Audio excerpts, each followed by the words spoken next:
مرحبا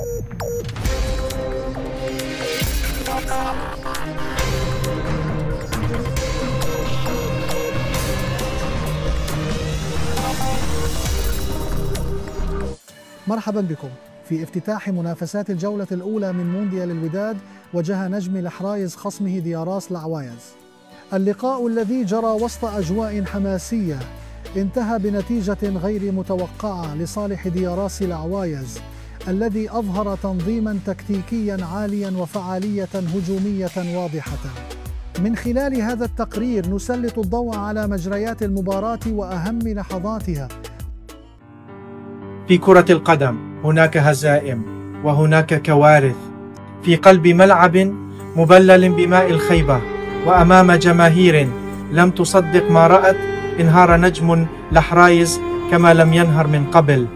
11 رصاصة، 3 محاولات يائسة للرد. النتيجة عنوان كبير يكتب بالبنط العريض: ليلة للتاريخ لكنها ليست للجميع.